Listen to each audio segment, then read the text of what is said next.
21 से स्टार्ट करेंगे। तो पहले आप ये बताओ, आपने अभी तक रिवीजन किया कि नहीं? और रिवीजन करना थोड़ा बहुत तो ज़रूरी है, मतलब जो आपको नहीं आता उसको एक बार देख लो।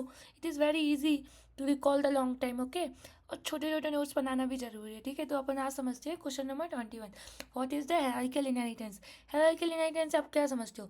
मतलब अपन जो अपने पेरेंट्स हैं, बच्चे एक एक करके उन्हीं पेरेंट्स से इनहेरिट होते जा रहे हैं। मतलब एक ही पेरेंट के बहुत सारे बच्चे हैं, तो सबके अंदर वही पेरेंट के फीचर्स होंगे ना, लाइक दैट। जैसे कि ये एनिमल है, that is a parent class. अभी डॉग भी उससे इनहेरिट करेगा, कैट भी और लाइन भी।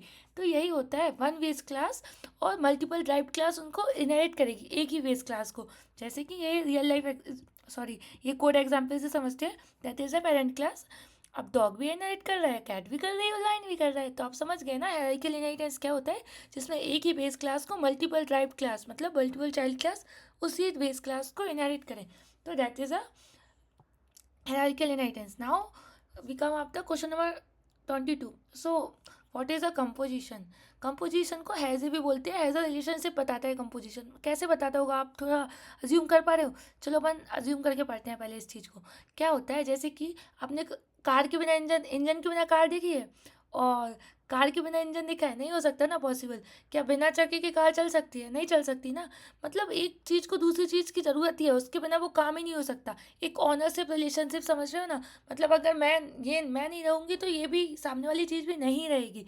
ऐसे ही इसको सिंपल वर्ड में बोल सकते हैं कि one class are use to the another class, one class made up of the another class.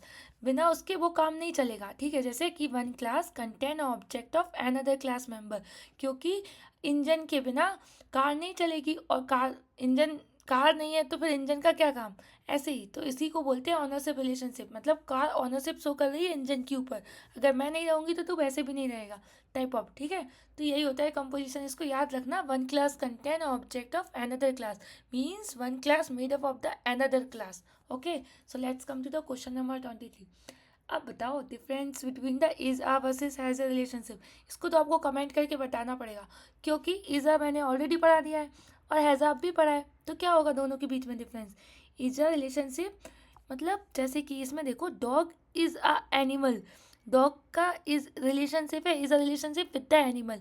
Car का भी व्हीकल के साथ क्यों है? क्योंकि जो डॉग है वो एनिमल का टाइप है, ठीक है। जो व्हीकल है वो, जो कार है वो व्हीकल का टाइप है। एक्सटेंस और इनहेरिटेंस मतलब क्या है कि हम अपन जो रिलेशनशिप है ना उन दोनों के बीच में, वो उसका टाइप है। ऐसा नहीं है कि इसके बिना ये काम ही नहीं होगा।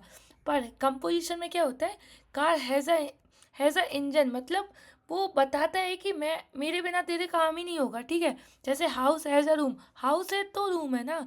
ऐसे ही इट्स सो द कंटेंट्स, ठीक है। मतलब इसके बिना ये रह हो ही नहीं सकता, ठीक है। और ये क्या, ये इनहेरिट करता है, मतलब अपन ने एनिमल से इनहेरिट किया, मतलब ये उसका टाइप है। हम ये नहीं बोल सकते कि इसके बिना उसका काम नहीं होगा। That is use for that extend and inherit keyword, that is contains और हैज़। मतलब ये बता रहा है कि ये उसकी प्रॉपर्टी शो कर रहा है, इज़ और हैज़े की, ठीक है। तो समझ आया ना कि क्या डिफरेंस होता है इज़ और हैज़े रिलेशनशिप के बीच में। ये कॉमनली पूछा जाता है इंटरव्यू में, ठीक है। तो नोट्स बना लेना इस चीज़ के। So what is the friend function? अब फ्रेंड फंक्शन क्या होता है? फ्रेंड मतलब मेरा दोस्त। अब मैंने मेरी दोस्त को सारी इंपॉर्टेंट चीज़ें बता दी। अब क्या होता है ना, क्योंकि अपन उसको, वो मेरी घर का मेम्बर नहीं है। जैसे अपन अपनी चीज़ें किसको बताते हैं, अपने फैमिली मेम्बर में।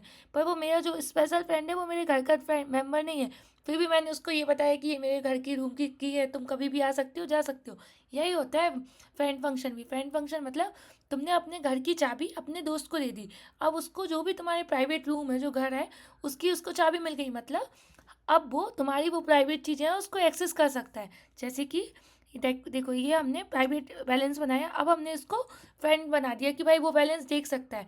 अब हम इसको आउट ऑफ द क्लास भी, ये जो शो बैलेंस है ना, इसको हम देख सकते हैं क्योंकि हमने इसको फ्रेंड बनाया। अब वो फ्रेंड है तो वो चीज़ एक्सेस कर सकता है। यही होता है फ्रेंड फंक्शन, जो कि नॉन मेंबर फंक्शन होता है। That can access your private member of the class, मतलब जो तुम्हारी प्राइवेट चीज़ें एक्सेस कर सकता है पर वो तुम्हारी क्लास का मेंबर नहीं है, ठीक है। समझ आया ना कि क्या होता है friend function?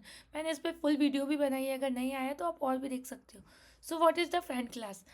A class that can exist all private member of another class. क्या समझे आप इससे? समझ आया? नहीं आया ना? ऐसे नहीं आता एकदम से, थोड़ा एनालाइज करना होता है। जैसे फ्रेंड क्लास मतलब क्या, हमने अभी फ्रेंड फंक्शन देखा, मतलब एक पर्टिकुलर चीज़ का एक्सेस देना। फ्रेंड क्लास मतलब हमने अपनी पूरी क्लास का ही एक्सेस दे दिया उसको।